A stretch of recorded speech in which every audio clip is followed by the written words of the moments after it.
첫 시간에는 지난 이틀 동안 6시간에 걸쳐서 말씀 나눴던 걸 요약을 해드리는 시간을 가졌고, 두 번째 시간에는 이제 창세기의 그 큰 이제 중심 주제 크게 나눌 때 창세기 1장에서 11장까지, 그 다음에 12장에서 50장까지 이렇게 두 단락으로 나눠진다라는 거하고, 창세기 1장에는 성경 전권에 관한 모든 것의 이제 그 시작 근원 시 바탕이 거기에 깔려있기 때문에 중심적으로 내가 이제 말씀을 드린 거는 그리스도와 교회 가 암시되어져 있다. 그래서 창세기 1장의 사람 속에는 2장의 사람이 당연히 포함되게 마련이다. 왜? 땅에서 취함을 입은 아담은 저주, 아담에게 내려진 저주와 심판을 담당하러 세상에 보내심을 받을 그리스도 오실 자인 그리스도에 대한 표상의 사람이었기 때문에 당연히 1장의 사람 속에 2장의 사람은 포함되게 마련이다. 그러니까 이제 이거는 개인적으로 아까 이제 적용을 할 때 우리가 예수를 믿어서 구속받은 성도들 속에는 영에 있는 사람이 있고, 여전히 옛사람인 아담 세계의 사람인 저주받은 사람인 육신 혈육에 있는 사람이 있어서 두 사람은 항연히 싸우게 마련이다. 인생이 끝날 때까지. 이거에 대해 중심을 잡아서 말씀드렸습니다.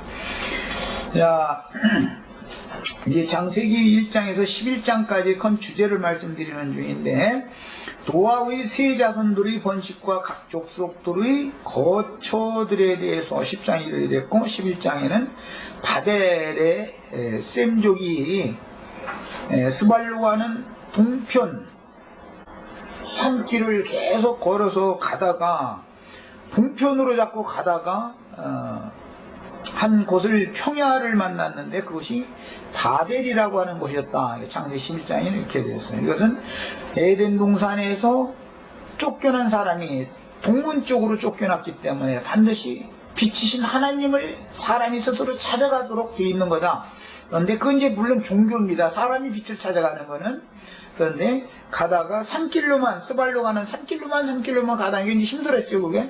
그런데 이제 가다가 보니까 그냥 막 물도 넉넉하고 뭐 사람 살기에 줄만한 이제 평야를 만나니까 거기에서 그럼 우리가 더 이상 이제 가지 말고 여기에서 하늘의 하나님 앞에까지 이르는 그 탑을 이제 그 성경 번역에는 이제 그 대를 바벨이라고 하는 곳에서 대를 하늘에 닿도록 쌓아 올리자 그랬다고 그랬는데, 이제 그게 종교 체계를 세우는 이야기죠. 상징이에요. 이제 동방으로 한다는 것은 사람이 빛을 찾아가다 보면 반드시 바벨이라고 하는 곳에 이르게 마련이고, 바벨이라는 곳의 특징은 사람들이 노력해서 하나님의 영광에까지 자꾸 올라가려고 노력하는 거죠. 자꾸 이제 탑을 쌓아 올리는 거죠. 탑을 쌓아 올리는 것이 종교 체계다. 그런데 아까 내가 이제 탑을 쌓는 건축자 꼭대기에서 벽돌을 올려줘. 그럼 아래에서는 물통 올려달라고 이러고 이제 서로 안 통한다 그랬는데, 이거는 하나님이 언어를 일부러 혼잡하게 했다는 거예요. 그냥 놔두면은 사람으로서 하나님의 영광에까지 스스로 올라갈 수 있다고 믿고 있으면 그것은 잘못된 신앙이죠. 너희 힘으로는 안 된다라는 걸 깨닫게 하려면 어떻게 해야 돼요? 언어를 혼잡해 해가지고 저희끼리 그냥 막 너 왜 이렇게 말했냐고, 내가 지금 벽돌을 내달라고 했지, 물통을 내달라고 해서 서로 싸고, 나 분명히 벽돌이라도 안 켜서 너 물통 물려달라고 했잖아 이러고 싸우고, 이제 갖고 서로가 싸우다가 이제 스스로 무너지게 만들면 답이 무너지는 거죠. 이제 큰성 바벨론이지. 그래서 서로가 교리 싸움을 하다가 무너지는 거죠. 우리 인터넷에서 목사 때문이야 한국 교회는 무너져 그러면 한국 교회는 이제 그런 방식으로 무너지는 것도, 각 교단마다 총회 본부가 따로 있고 그 신학교가 따로 있어서 자기네들의 교단의 세력을 확장시키기 위하여 신학교를 세워가지고 사람들에게 불러 모아가지고 그 신학을 졸업을 하면 전도사니 강도사니 목사니 해가면서 안수를 시켜서 자꾸 내보내는 건 사실은 주님의 몸을 세우려는 게 아니라 자기의 몸을 건축하려고 그러는 짓을 하는 거죠. 그것이 하나님이 결국은 심판이라는 것은 하늘에까지 닿도록 쌓으려고 노력을 하던 그 대가 중간에 그냥 언어가 혼잡게 되므로 무너져 버리는 거, 이제 이것이 계시록까지 흘러져 나가는 하나님의 교회에 대한 심판을 예시적으로 이렇게 보여준 겁니다.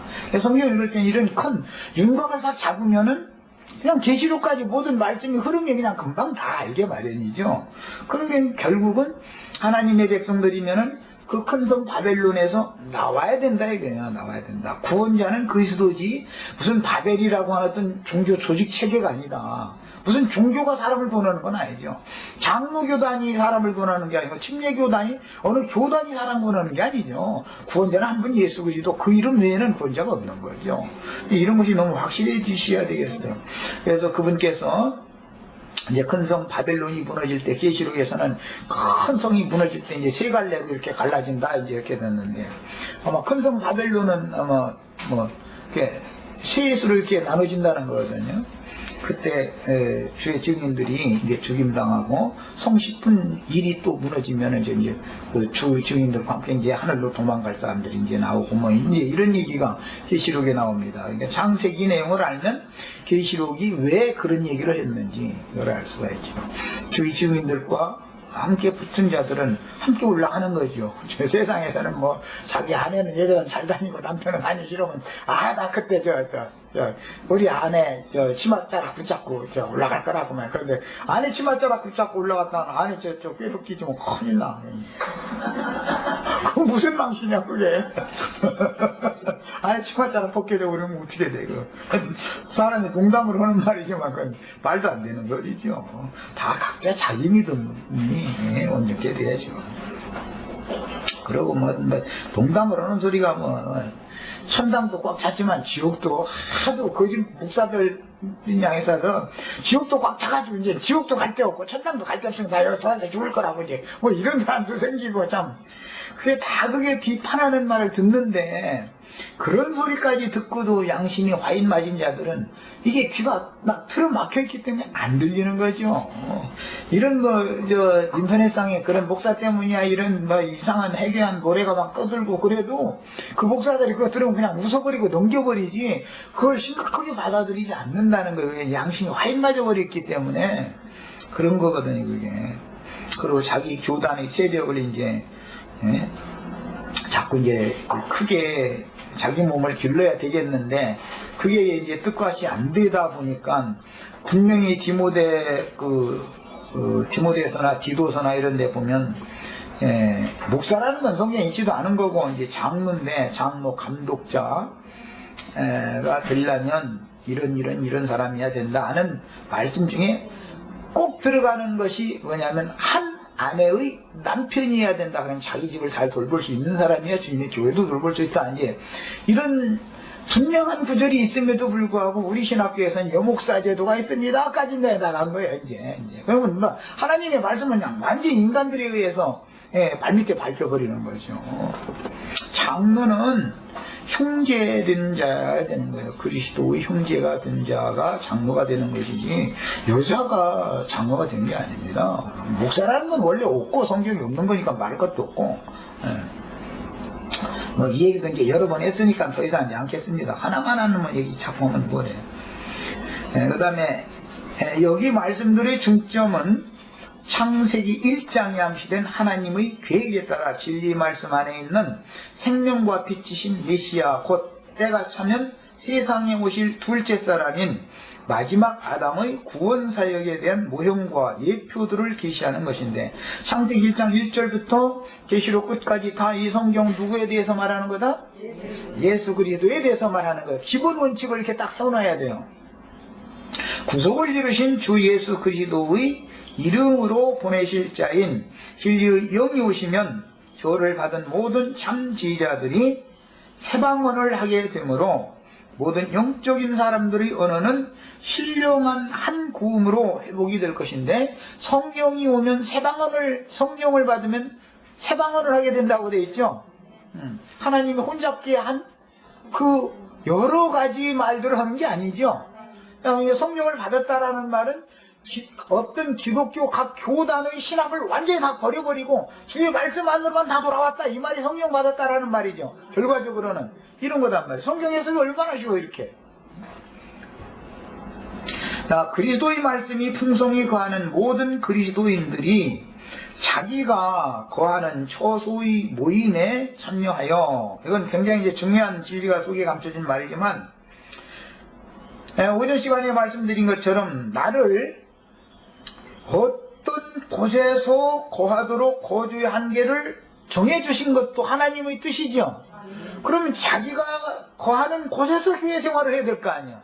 내가 예를 들어서 저기 무슨 부산에 있는데 나는 부산에서 모든 여건이 그래서 부산에 살 수밖에 없어서 부산에서 사는데 서울교회로 날마다 비행기 타고 다닐 수도 없는 일이잖아. 그럼 자기가 거하는 곳에서 교회를 세워야 된다, 이상을 따라서. 그러다 보면 어떤 교단이나 교파라는 것이 자연히 없어져 버리죠. 그리스도 예수의 구속에 근거해서 교회를 세우는 문제라면, 구속받은 성도들은 어떤 성도가 똑같이 믿음으로 구속을 받았지만 어떤 곳에서 살게 정하신 것이 하나님의 안배다 이거예요. 거주하는 게 하나님이 정하셨으니까 자기가 사는 곳에서 교회 생활을 하면 된다 이거예요. 그러다 보면 교회라는 것이 로마교 교황이 명령하면 전 세계 성당들이 다 따라하고 이런 것이 아니죠. 예를 들어서 인천의 이자매님이 사는 곳의 교회에는 거기에 사람들의 형편과 그 사람들의 생활 환습과 모든 것을 맞춰야 되겠죠. 신림동에서 이렇게 하더라고, 우리도 거기 가서 해가지고 이렇게 하자 그러면은 전 세계가 신림동 교회가 되어버리면 안 된다 이 말이에요. 그리스도 예수 안으로 통일되는 것이지 어떤 목회자 한 사람 안으로 통일되는 것이 아니라, 하나님은 사도를 보낼 때 왜 그러면 12명을 따로따로 보내겠는가? 12명이 똑같은 말만 하고 다를 것 같으면 혼자 이렇게 뿌리고 발집으려고 12명을 따로 보내. 7교회의 사자들을 보낼 때 각 지역 교회들마다 상황이 다르겠죠. 교회 행정은 다 다를 수밖에 없는 거예요. 그렇게 될 때만 그리스도 한 하나님 한 주 한 성령 안에서 한 몸을 건축한다라는 것은, 어떤 유명한 사람, 잘 가르치는 어떤 한 사람이 모든 교회를 주장하고 통일을 하려는 자세를 갖지 않을 때 자기 지역에서, 자기 맡은 지역에서만 책임을 다하면 그뿐이요. 다른 지역에서는 다른 누구를 통해서 하나님의 일을 여전히 해나갈 거다 이 말이에요. 이렇게 할 때 주님의 교회가 세워지는 것이지, 기독교계에서는 자기 교단을 전 세계적으로 장로교를 다 세우려고 하고, 로마교는 로마교로 전 세계 교회를 통일하려고 그러고, 침례교는 침례교의 교리 안으로 싹 통일하려고 그러고, 지방교회는 지방교회 교리 안으로 다 통일하려고, 이렇게 하다 보니까 자꾸 주님의 몸이 나눠지는 것이지 연합이 안 된다 이거. 절대 그렇게 되면은 건축이 안 되는 거죠. 이건 무너지는 거죠 사실은. 이런 것에 대한 이해가 필요합니다. 그래서 먼데 있는 분이 꼭 여기까지 올 필요는 없는 거예요. 이상이 있고 계시가 확실하면 자기가 그곳에서 복음을 전해서 그곳에서 자기 집으로 사람을 초청해서 거기서 교회를 세우면 되는 거예요. 먼 데까지 다닐 필요가 없어. 문제는 이마만큼 주님 앞에서 분명한 이상과 계시를 받고 말씀을 잘 전하고 하는 은사를 가진 사역자가 많이 배출되는 것이 문제인 것이지, 사역자가 많이 배출돼야 된단 말이야. 우리 박 형제는 그래서 몇 년 동안만 이러고 김기태 형제님한테 가르침 받고 계속 그 밑에 있으면 안 돼. 계속 그 밑에 있으면 안 돼요. 반드시 내 집을 세울 줄 알아야 돼. 각장 말이야. 이래야 돼. 또 김기태 형제님 들으면 또 소원을 감사합니다. 그 대신 나는 김기태 형제님 나 따라서 하라고 안 하니까 김기태 형제님이 계시된 것을 가서 가르치고 그래. 이거 다만 하나님 한 주 한 성령 안에서 한 흐름을 따라가면 된다 이거예요. 이것은 하나님 앞에서 이상과 계시를 받아야 될 뿐 아니라 육체가 완전히 처리되지 않은 사람이 이 실행을 하기가 어렵습니다. 사람 만나면 한 명이라도 다 나 있는 대로 모이기를 좋아하지, 아이고 형제 난가 허허허 있으면 막 쭉 오라가라 이렇게 한다는 게 쉬운 게 아니에요. 안 되는 거예요 이게. 비행기 타고라도 오라고 막 이래버리지. 비행기 값가 아깝게 왜 그러고 다녀. 서로의 덕세움을 위한 생명과 진리의 말씀을 나누되 교회의 덕을 세우는 은혜의 말들로 서로 교통하게 될 것이며 그것은 생명이 흘러가게 된다. 구속받은 성도들은 성령의 말하게 하심을 따라서 하는 말을 알아듣게 마련이고 그리스도의 말씀이 모든 성도들 안에 풍성하게 거하면 모여서 피차 가르칠 수 있는 정상적인 최고 수준의 교회 생활을 할 수가 있다 이 말이야. 혼자 일방적으로 가르치는 것을 계속해서는 안 되는 거예요. 이거는 몇 년 하면은 몇 년 가르침 받은 사이에 빨리 사역자가 나타나서 자기 집을 또 세울 수가 있어야 교회가 생육하고 번성하는 것이 될 거 아니겠어요?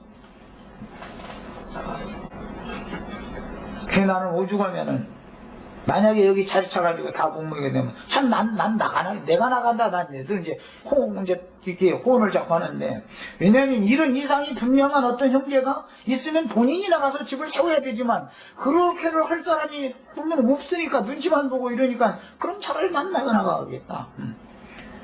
주님께서 나를 아주 버리시지 않았다면 분명히 또 내가 나가서 문 사역을 시작하면 알아듣는 사람 도와주실 거라는 걸 난 믿고 있으니까.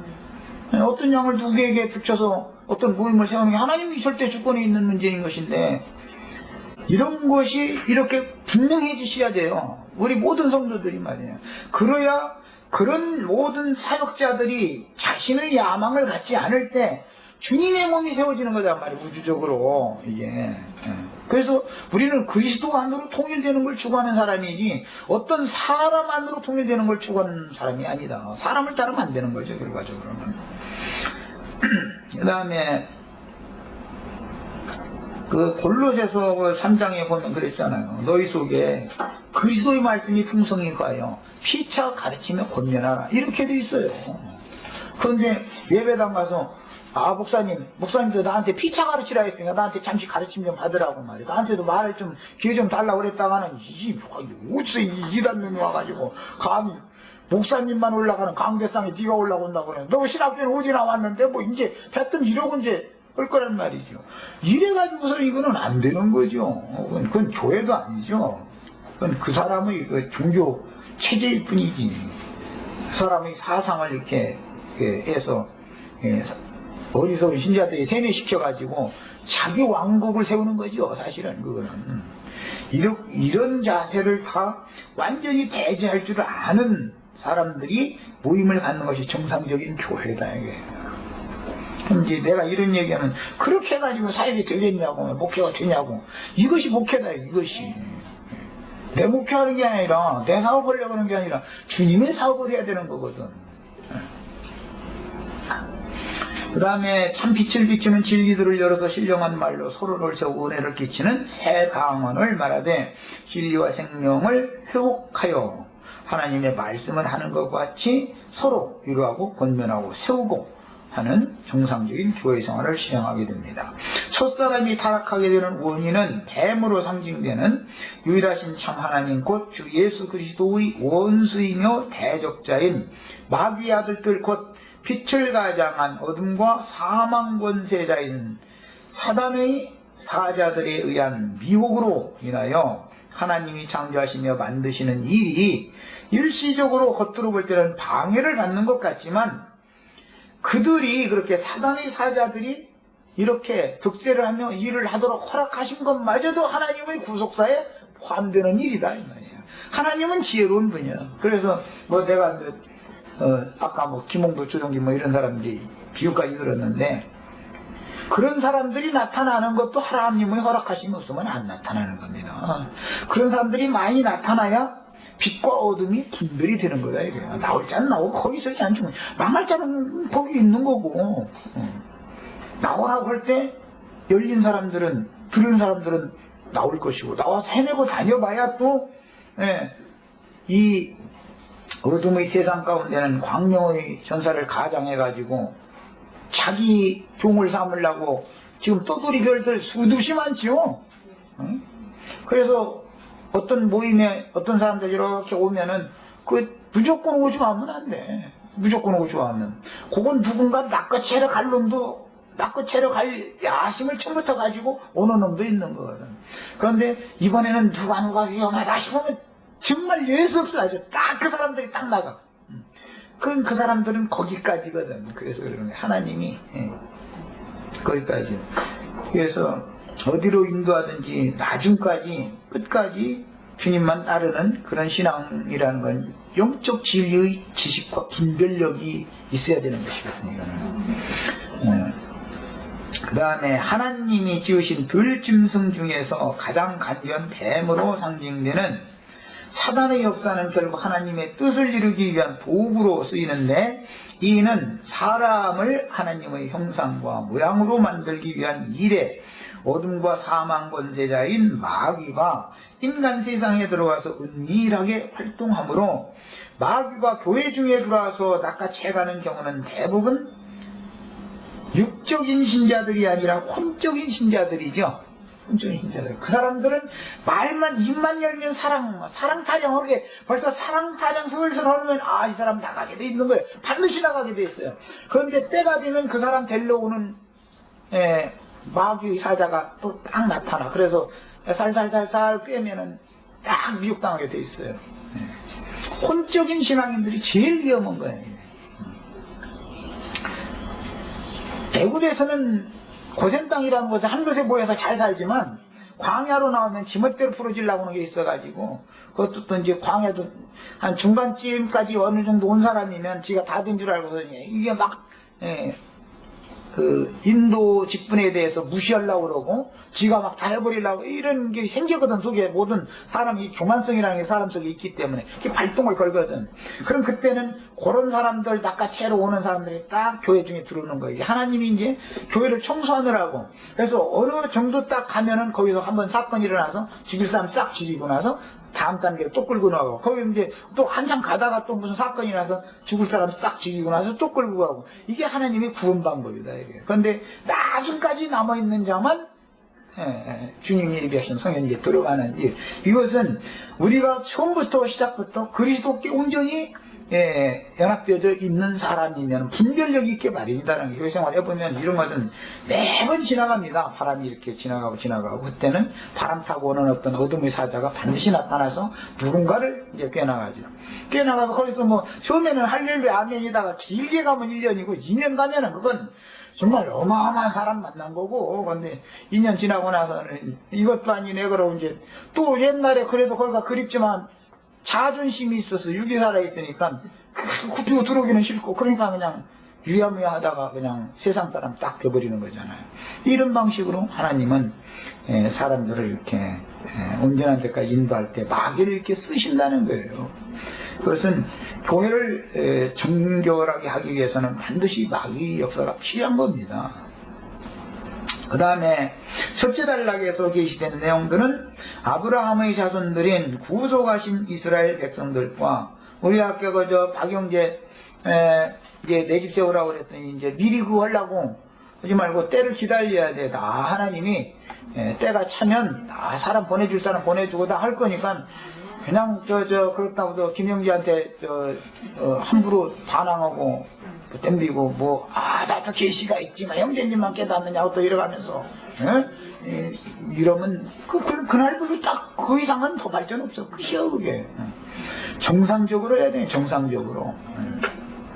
사람이 너무 많아가지고 못 모이게 생겼으니까, 그러면 그냥 우리 집에도 좀 이렇게 모이시자고 이렇게 해가지고 김영재가 주관해서 그러면 이제 누구랑 그쪽으로 이렇게 좀 모임 갖기자고 이렇게 좀 같이 협력해서 하자고 이렇게 해서 같이 세우고, 이런 정상적으로 아버지가 자식을 제금낼 때도 정상적으로 해야지. 아직 장가갈 나이도 되지도 않아가지고서는 어디서 아가씨라고 데려갔는데 정말 마음에 안 들어서 데려가가지고서는 나보고 살림 내달라고 그랬더니 자꾸 철로되면 살림 내줘야지 어떻게 이제. 그런데 맥주고 못가 금방 털어먹고 나서는 내가 장가 잘못 들었다고 나 이혼을 한다고 이제 이러고 하거나, 아니면은 뭐 돈을 더 내놓으라고 해서 거거나 이제 아버지 보고 자꾸 와서 좀 이렇게 되면 안 나가는 게 낫죠. 한 번 일단 딱 나갔으면은 다시는 아버지 집 안 쳐다보고 스스로 세우고 아버지 집을 오히려 도와줘야 될 그런 수준이 됐을 때 나가야 되는 거죠. 안심은 모든 게 정상적으로 해야 되잖아. 세상사 이치를 보면 교회 생활이라는 게, 교회는 하나님의 가정이니까 말이야. 모든 게 다 할 수 있는 일이죠. 그 다음에 아브라함의 자손들인 구속하신 이스라엘 백성들과 맺으신 언약대로 기업으로 주신 약속의 땅 곧 젖과 꿀이 흐르는 가나안 땅에 인도되어 그 땅을 상속받은 하나님의 백성들이 아수르와 바벨론 제국의 포로가 되어 사로잡혀간 이스라엘 나라의 역사로 나타나게 되고, 이런 역사는 신약교회가 주님이 세운 교회지만 가라지씨가 덧뿌려짐으로 인해서 어두움으로 바로 이제 들어가서 세속화된다. 세상에 사로잡혀가 버린다. 교회는 세상에 있는 사람들을 불러내는 곳인 것인데 왜 교회가 세속으로 들어가 버려? 이런 것이 뭐냐? 바벨론화 되었다, 이렇게 말한단 말이에요. 이와 같은 이스라엘 나라의 역사는 신약 시대에 주님께서 세우신 교회가 세속화되고 어둠과 사망의 깊은 잠에 빠졌다가 그리스도의 그 영의 역사를 통해서 회복되고 땅의 교회에서 벗어나 더 밝은 계시로 말미암아 하늘에 앉혀진 성도들인 장자들의 총회교회를 통해서 주와 그 그리스도의 왕국이 궁극적으로 실현되어질 것을 예언하는 모형과 그림자가 창세기 1장에서 11장 사이에 이미 암시되어져 있는 것이다. 아니에요? 이스라엘 역사를 볼 때 큰 징계를 받아 흩음을 당하여 이방에 사로잡혀가서 이방 왕들의 포로가 되었던 하나님의 백성들의 비극적인 역사가 있었으나, 그러나 소망이 있는 것은 포로 가운데서 때가 찼을 때 돌아온 소수의 무리가 있다. 다 흩음을 당했지만 본토에 나온 자는 빈천한 자들, 가난한 자들 몇 명만 남고 싹 흩음을 당했는데, 그러면 완전히 그걸로 끝난 거냐? 그렇지는 않더라. 때가 차면은 회복의 무리들이 있더라. 이제 그 사람들을 계시록 16장에서는 동방의 왕들이 다시 돌아올 수 있도록 하기 위해서 그 큰 강 유브라데 강이 말라가지고 길이 열린다 그랬어요. 동방의 왕들이면 동방에 사로잡혀간, 바벨론에 사로잡혀간 왕들이 이제 뭐 역사상에서는 스룹바벨이나 대제사장, 그때 당시 대제사장이나 왕족이나 이제 에스라, 느헤미야, 이제 이런 사람들이 그게 돌아온 무리들이 기수들이죠. 그들이 다시 강을 건너 갔으니, 사로잡혀 갔으니까 다시 돌아오려면 또 강물이 말려야 돌아올 거 아니에요. 그래서 70년이 차면 돌아오는 자들이 온다는 거예요. 동방의 왕들이 온다 이거예요. 그런데 이제 동방에서, 구약에서는 동방에서 홍해를 입고 동방에서 오는 자가 누구냐? 에돔에서 오는 한 왕이 있다 그랬는데, 구약 성경은 한 왕이지만 신약의 계시록에서는 왕들이 있다 했으니까 이것은 왜 분명히 이렇게 차이가 있는지를 알 수 있잖아요. 계시록에서 그래서 그 동방에서 돌아오는 왕들이, 그 왕들만 오는 건 아니죠. 그 돌아올 무리를 인도해서 오는 거죠. 3차에 걸쳐서. 오고 또 개구리 귀신 붙은 거짓말하는 영을 받은 자들은 또 유브라데 강변에 이제 그 큰 날의 전쟁을 위해서 용과 짐승과 거짓 선지자들의 입에 또 거짓을 넣어가지고 거기에 막 그 악한 마귀 군대들을 또 이렇게 결집시킨다는 거잖아요. 그러니까 이제 유브라데 강변에서 이제 서로 이제 전쟁하는 거예요. 그 이제 사사기 5장에 나오는 말씀이 이제 실현되는 거죠. 사사기에서 이제 하늘의 별들이 말이요. 무슨 강했던가 기드론 시내라고 했던가? 기드론 시내라고 사사기에 그렇게 돼 있나? 거기서 이제 큰 전쟁을 해서 이제 하나님의 군대가 이제 이기는 것을 상징이 됐어요. 그래서 이것은 모두 먼저는 홍위를 입고 혼자 한 왕이 오셔가지고 포도주 틀을 밟았는데 그게 예루살렘의 멸망과 심판을 예언을 하신 것이죠. 이제 그것이 역사상의 로마를 통해서 실현이 됐고, 재림의 때 유대교의 심판과 같이 기독교 계가 동방에서 오는 왕들에 의해서 포도술이 밟혀가지고 기독교 계는 그야말로 이제 한국 교회는 무너져가 아니라 이제 세상 교회는 무너져가 이제 되는 거죠. 그렇게 되면 주와 그 그리스도의 나라 천년왕국이 이제 시작되는 거예요. 이제 하나님의 보관에 이미 창세기 1장부터 11장 사이에 이것이 모두 다 암시되어져 있는 거다. 그런 말이에요. 한 세 사람으로 건축되는 새성전 건축의 이상은 에베소서 2장 13절로 22절, 4장 17절로 24절에 게시되며, 이 사람들은 바벨론에서 탈출하여 본토로 돌아가서 새 예루살렘 성을 재건축하고 성전과 왕궁을 재건축하는 것으로 구약 성경에는 예시가 되어졌죠. 신약 시대에는 주님이 세운 교회가 타락한 세속교회로 세속화되어졌다가 시대가 이제 끝이 되면은 해를 입은 한 여자를 실현하는 진리와 생명의 말씀들이 회복된 교회가 있습니다. 그 교회가 이기는 자들을 낳으면 그 이기는 자들이 하늘로 데려가고 하늘에서 전쟁이 이제 실현되는 거예요. 이것이 용과 그를 따르는 용의 사자들과 미카엘과 그를 따르는 사자들이 하늘에서 전쟁을 한다 그랬는데, 그게 이제 사사기 5장에서는 이제 하늘의 별들이 전쟁을 했다 그랬는데, 이것은 실제로는 그것을 실현하는 것을 얘기할 때는 계시록 16장에서는 아마겟돈의 전쟁이다 이렇게 했어요. 예수님이 아마겟돈의 전쟁이라고 하는 그 심판 꿀자이라는 게 사실은 유대교와 땅의 예루살렘을 심판하기 위해서 예수님이 땅에서 오셨을 때는 백마를 타고 성에 들어간 것이 아니고, 계시록은 백마를 타고 이제 이렇게 앞서서 전쟁을 지휘하는 걸로 되어 있지만, 거기는 나귀 타고 들어갔다고 되어 있죠.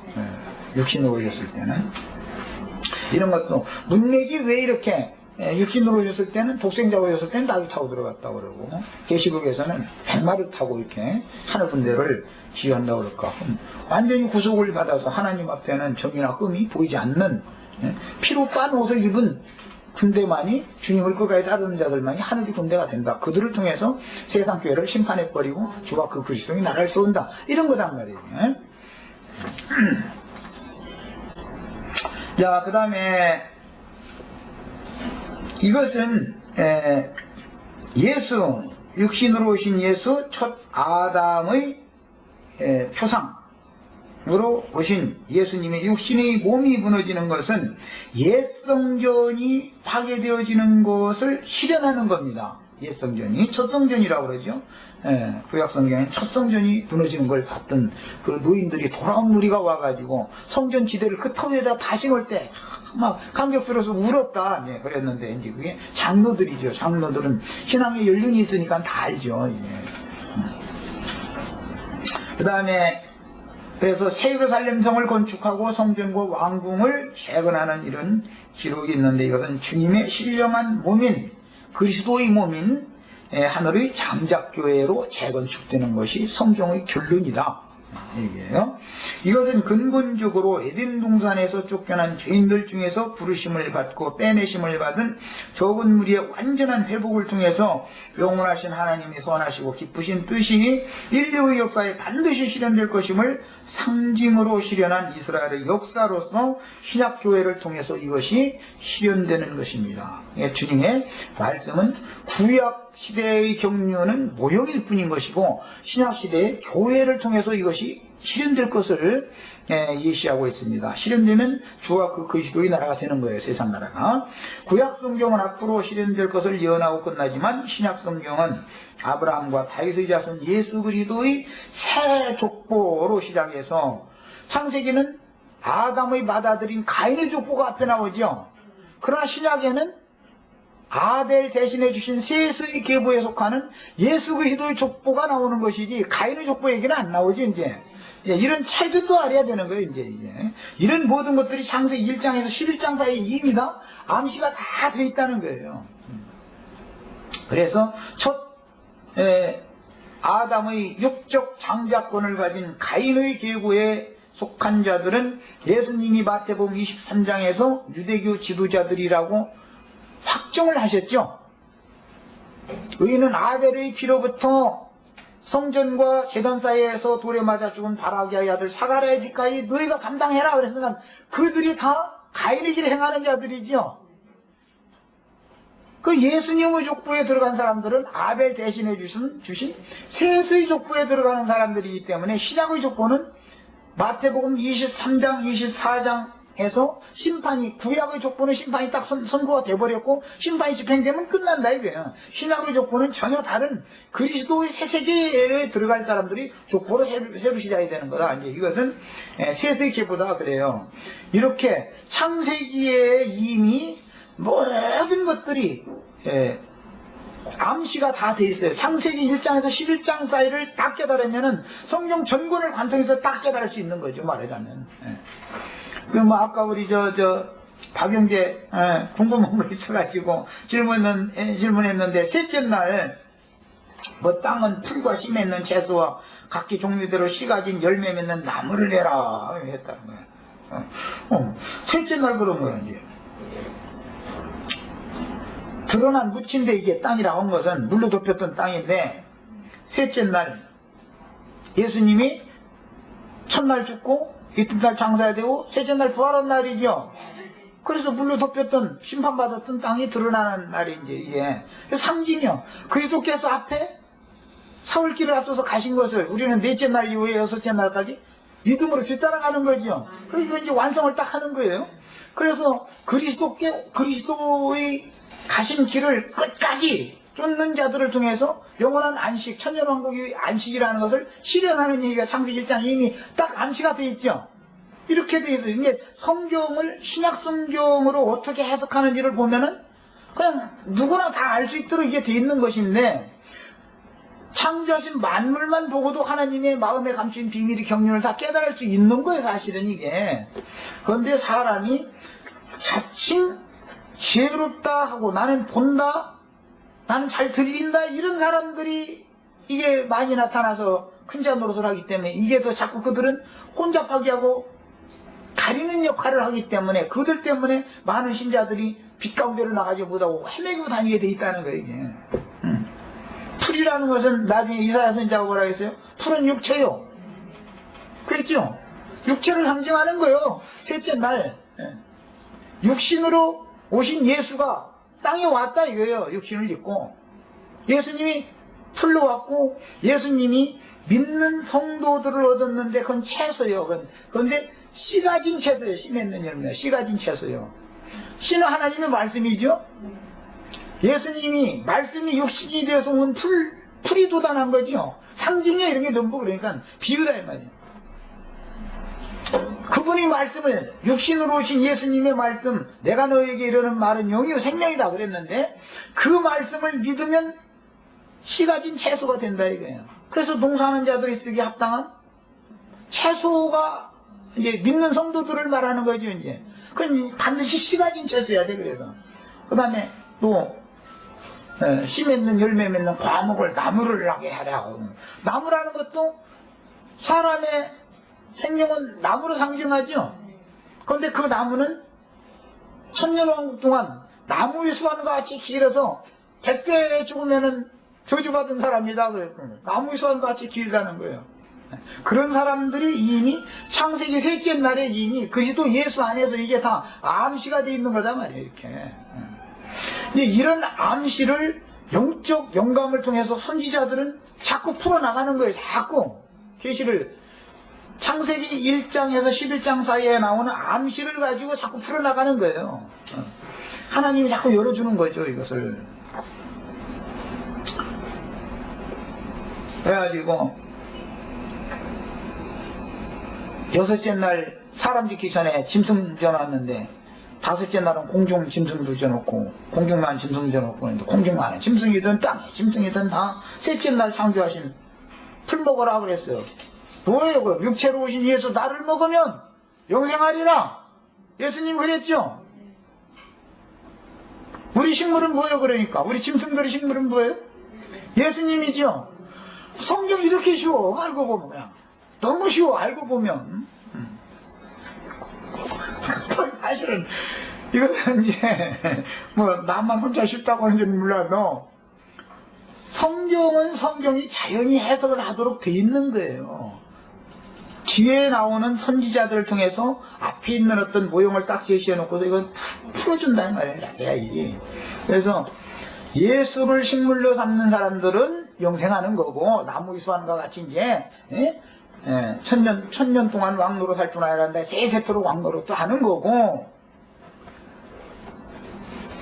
뱀에게 오히려 잡혀먹으면 마귀 세계로 가는 거고, 이제 둘 중에 하나 이제 결정 나는 거죠. 얼마나 쉬워, 성경 해석이라는 게. 뭐가 복잡해서 그래. 사실 하나도 없어. 이제 이런 이야기는 앞으로 이제 그 본문 말씀을 나눌 때 좀 더 소상하게 성경을 찾아가면서 성경으로는 안 좀 그럴 거예요. 성경을 직접 배야만 이해가 되는 거예요. 나는 이제 지금은 총론을 말하고 있기 때문에, 그래도 총론만 들어도 벌써 이 흐름이 딱 나오는 거예요. 이 총론을 이해를 하지 못하면 본론으로 들어가면 헤맬 수도 있어요. 오히려 잘못하면은. 그래서 구약성경은 앞으로 실현될 것을 예언하고 끝나지만 신약성경은 아브라함과 다윗의 자손 예수 그리스도의 새로운 족보를 시작해서 반드시 다시 오실 주님께서 속히 될 일들을 계시록으로 기록하여 후세에 약속하신 주님을 간절히 기다리는 소망의 말씀으로 맺게 됩니다. 이미 소원의 말씀을 드렸지만 창세기는 사울길이 겹쳐져서 6일 창조로 되어졌고, 그 창조가 완성되면 제7일을 안식하는 날로 이게 상징이 됐어요. 그랬는데 앞서서 사울길을 가신 분은 세상 모든 죄를 짊어지고 심판받아서 물속에 이렇게 땅이 물속에 있다가 천하의 물이 한 곳으로 드러나고 묻히 드러나라 하시며 드러난 땅을 땅이라 칭하셨다. 이것은 새 땅이죠. 새하늘과 새 땅, 예수 그리스도의 부활을 상징한다. 이미 창세기 1장에서 벌써 물이라는 건 세상이죠. 많은 물. 계시록 17장 15절에는 음녀가 앉은 많은 물이라는 것은 열국과 백성과 방언과 모든 족속들이다. 이게 세상이잖아요. 세상의 영에 의해서, 그 세상의 영에 의해서 예수님이 대신 심판받고 죽는 거예요. 물속에 장사되는 거예요. 땅이. 예수님이. 천하의 물이 이제 심판했던 물을 한 곳으로 모이게 하고 바다가 되게 하고, 그 많은 물에 음료가 이제 타고 앉는 거예요. 계시록에서는. 그 바다는 꺼지지 않는 영원한 불못이 되는 거예요. 이제 지옥으로는. 이게 성경의 계시다. 이게 전체가. 그래서 세상에 대하여 죽고 장사되어지고 부활되신 그리스도가 사울길을 앞서 가셨는데, 그 길을 넷째 날부터 여섯째 날까지 믿는 성도들이 제자들을 통해서 전파된 복음을 듣고 깨달아서 연합이 되는 거예요. 그리스도께 자꾸 연합이 되는 거예요. 그러면 여섯째 날 맨 마지막에 그리스도의 대필된 교회가 딱 나오는 거예요. 그러면 영원한 안식에 들어가는 거예요. 이것을 7 절기로 상징해놨다. 그래서 첫째 날은 6월절이죠. 시작절기가. 둘째 날은 무효절이에요. 무효절. 장사를 상징하는 거예요. 이것이 원래가. 셋째 날은 초실절이죠. 부활의 첫 열매, 처음 익은 열매. 셋째 날 땅은 풀과 씨 맺는 채소와 각기 종류대로 씨 가진 열매 맺는 나무. 셋째 날에 창조했죠. 그 초실절이라는 거예요. 절기가. 부활이 처음 익은 열매 받아들 초실절이잖아요. 처음 익은 열매를 받은 우리, 이거는 이제 넷째 날로 들어가는 거죠. 우리가 탄식해가면서 하나님의 마음에 감춘 비밀이 뜻이 실현되기를 우리가 지금 많은 연단과 시험 가운데도 그날을 고대하고 이걸 소망 삼는다. 우리는 지금. 이런 창세기 1장에 나오는 이런 말씀들을 염두에 두고 로마서서부터 시작해서 선지 신약의 사도들이 계시를 받아 이렇게 자꾸 풀이를 해주기 때문에 우리는 신약 성경을 딱 접목시킬 줄만 하면 이게 이 말이다. 이게 이 말이다. 이걸 금방금방 누구나 다 해석을 오차없이 해낼 수가 있게 돼 있어요. 성경이라는 구조는 절대 이 말했다 저 말했다 하는 법이 없어요. 모형을 앞에 제시하고 나서 그 다음에 그것을 이루는 과정을 말하고 계시록에 가서는 결론적인 얘기를 딱 해주기 때문에 너무 쉬운 어려운 게 없는 거예요. 자, 계시록 끝에 아멘 주 예수의 오시옵소서 주 예수의 은혜가 성도들에게 있을지어다 이랬는데, 이것이 소망의 말씀이죠. 가장 큰 소망이 뭐예요? 주 예수여 오시옵소서 주 예수의 은혜가 성도들에게 있을지어다가 제일 큰 소망이죠. 이렇게 완성의 말씀에 가서는 모든 믿는 성도들에게 소망을 주는 말씀으로 되어 있다. 그 소망이라는 게 뭐냐? 주님이 오셔서 나를 당신 아버지의 집으로 당신의 나라로 나를 데려가는 것이 마지막 소망이다 이거예요. 그분이 오셔야 되는 거고 그 오실 때는 나를 신부를 취하러 가시려고 장가들 오시는 건데 사실은 여기가 톡 끊어지는 날을 기다린다 이 말이에요. 이렇게 말하면 부처님은 나를 소망 삼냐고. 예. 죽음 이후에나 영생이 있기 때문에 죽는 날을 소망 삼는 것이 이상을 본 사람이에요. 이 땅에서 사는 게 아니에요. 육신이 어머니 뱃속에서 태어나면 하루 지나면 하루만큼 죽었어요? 살았어요? 50년 살았으면 50년만큼 죽었어요? 살았어요? 날마다 죽음을 향해서 가고 있는 거예요? 삶을 향해서 가고 있는 거예요? 육신은 죽음을 향해서 가는 거예요. 대신 거듭난 영만 영생을 향해서 나가는 거예요. 이것이 복음이에요. 네. 태어나면 살라고 태어난 줄 알지만 그렇지 않습니다. 죽으려고 태어난 거예요. 저주받은 혈과육이라는 건 죽으려고 태어난 거예요. 그렇지만 혈과육이 그냥 무조건 죽어서 모든 게 해결되는 게 아니다 이거예요. 이로부터 영이 말씀을 통해서 거듭나가지고 날마다 죽는 대신 날마다 속에서는 새로워지는 것이 있어요. 새 세계를 상속받는다 이 얘기를 하는 것이 창세기 1장에서부터 이미 암시가 되어 있는 거다 말이죠. 자, 여기까지 하고 이제 다음 시간에는 이제 더 나가는 이야기를 나누도록 하겠습니다. 자, 기도하고 마칩니다. 인간으로서는 가히 짐작할 수도 없고 헤아릴 수 없는 원대한 포부와 계획을 하나님의 마음에 작정하시고 그 계획을 인간 세상에서 실현해 가시는 하나님의 말씀이 창세기 1장에서 11장 사이에 이미 여러 모양 여러 부분으로 이처럼 암시되어져 있다라는 이런 말씀을 같이 상고했습니다. 앞으로 이제 본론 말씀으로 들어갈 때 이런 큰 틀을 잘 우리 속에서 잘 정리해서 가지고 있는 상태에서 본문 말씀을 들을 때 빛이 임해서 각 사람 듣는 사람들의 영을 밝히고 마음의 반사에서 각 사람 듣는 사람들 자기 자신의 구원이 되는 말씀으로 주의 말씀이 읽혀지고 들려질 수 있도록 은혜를 주시길 바랍니다. 옛적 선지자들이 인자 예수께서 오셔서 이런 창세로부터 감추인 천국의 비밀에 관한 말씀들을 열어주시기를 그처럼 고대했지만 다 누구나 다 듣고 본 것이 아니었고 하나님께서 사랑하시는 자 계시하심을 받은 제자들에게만 이걸 들려주셔서 그러므로 너희는 봄으로 들음으로 복이 있도다. 우리 모두가 다 창세기 1장에 복받은 사람 동일하게 주님의 영원한 계시가 우리 것이 되는 이런 복받은 사람이 다 되도록 은혜를 더해 주실 주 이름으로 기도합니다. 아멘. 아멘. 자, 마칩니다.